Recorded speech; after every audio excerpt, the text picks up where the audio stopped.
Brigitte Lahaie, Sud Radio, le Love Conseil. Alors Philippe Breneau, on va parler de la dépendance. C'est vrai que le petit enfant, rappelons-le, est totalement dépendant de ses parents et ensuite, tout doucement, il apprend à merci. Et en principe, à ce moment-là, il n'est plus dépendant. La dépendance émotionnelle, elle se traduit par une dépendance relationnelle, le plus souvent à un ou une partenaire. Alors c'est un besoin qui est anormal parce que bien sûr on a besoin d'être aimé, reconnu, admiré, mais quand on est complètement dépendant, ça prouve que quelque part on manque un peu de confiance en soi, d'estime de soi, etc. Et on n'a pas été suffisamment sécurisé durant l'enfance. Et puis il y a également la dépendance à Internet aujourd'hui qui va créer un lien virtuel, mais qui va donner l'illusion d'être totalement relié. Et je crois que ça c'est important à comprendre. Quand on est un peu dépendant, on peut tomber dans cette dépendance sur Internet. Et puis il y a aussi cette dépendance intellectuelle qui existe et qui consiste à ne pas vraiment savoir penser par soi-même. Et donc on va se servir d'opinions et c'est par exemple les complotistes sont souvent dans une dépendance intellectuelle.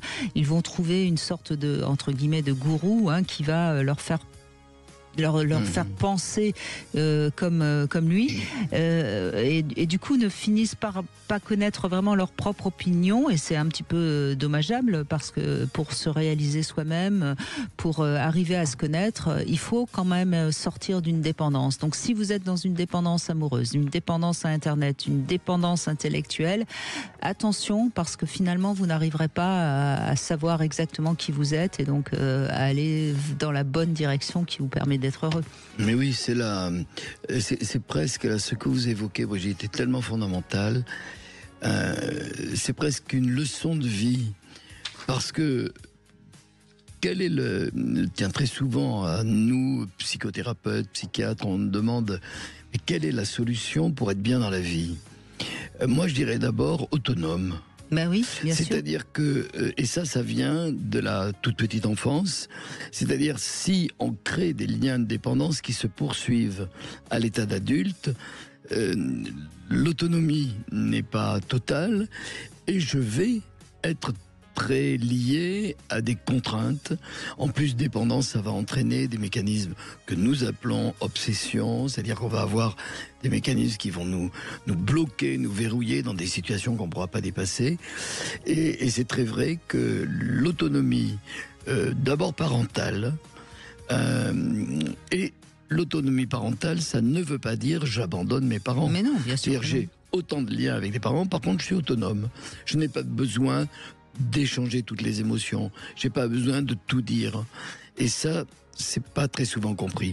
Vous avez complètement raison. C'est un des éléments les plus importants. Malheureusement, comme vous l'avez évoqué, les nouveaux moyens de communication nous amènent dans des dépendances pour des histoires purement marketing. Parce qu'on sait très bien que ça vient de réseaux qui ne marchent que par la publicité et qui ont intérêt à ce qu'on devienne dépendant. Qu'on soit le plus longtemps possible sur ces réseaux. Voilà.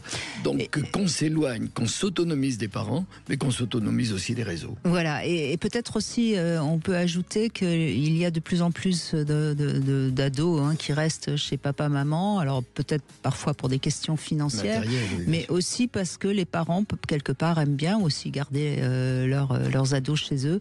Et c'est pas un service qui leur rend. Je rappelle qu'il faut voler de ses propres ailes, il faut aider l'oiseau à s'envoler, et ça c'est aussi le rôle des parents. Oui, il faudrait rappeler un phénomène anthropologique que la plupart des gens ne connaissent pas. C'est que l'adolescence est un phénomène très récent. Ça ne date que du 19e siècle en Occident. Philippe Ariès, un grand historien des mentalités, l'a montré.